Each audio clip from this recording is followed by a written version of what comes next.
తెలంగాణలో రైతుల సమస్యలపై బీఆర్ఎస్ అగ్రనేత మాజీ మంత్రి హరీష్ రావు మరోసారి నిప్పులు చెరిగారు. ముఖ్యమంత్రి రేవంత్ రెడ్డి తీరుపై ఆయన తీవ్ర స్థాయిలో మండిపడ్డారు. ప్రభుత్వం కేవలం కాంట్రాక్టుల కమిషన్ల మీద ఉన్న శ్రద్ధ రైతుల కష్టాలపై ఎందుకు చూపడం లేదని ఆయన నిలదీశారు. రైతులకు ఇచ్చిన హామీలు ఏమయ్యాయని ప్రశ్నిస్తూ ప్రభుత్వంపై ఘాటు విమర్శలు చేశారు.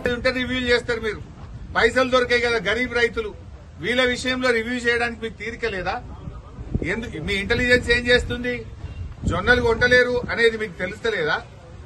శనిగలు సగంలో ఆపేసిండ్రు అనే విషయం మీ ఇంటెలిజెన్స్ మీకు చెప్తలేదా?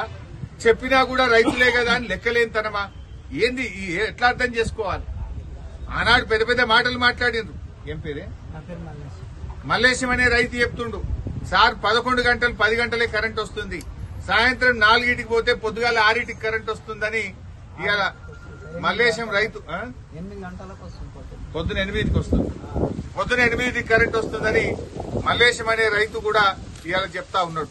అంటే కరెంటు ఇయ్యరు, రైతు బంధు వెయ్యరు, బోనస్ ఇయ్యరు, కనీసం పండిన పంటను మద్దతు ధరకు కూడా కొనకపోతే నీదేం ప్రభుత్వము? నువ్వు కాంట్రాక్టర్లకు, బినామీల కోసమో, మధ్య దళారుల కోసమో, బ్రోకర్ల కోసమో, పైరవీకారుల కోసం ఉందా నీ ప్రభుత్వం? రైతుల కోసం ఉందా? రైతులంటే ఎందుకంత చిన్న చూపు? సో ఇప్పటికైనా స్పందించండి.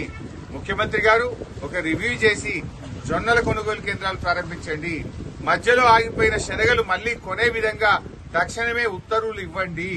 అదేవిధంగా కందులు గాని సన్ఫ్లవర్ పంట కూడా పూర్తిగా కొనే విధంగా ప్రభుత్వం ఆదేశాలు ఇవ్వండి.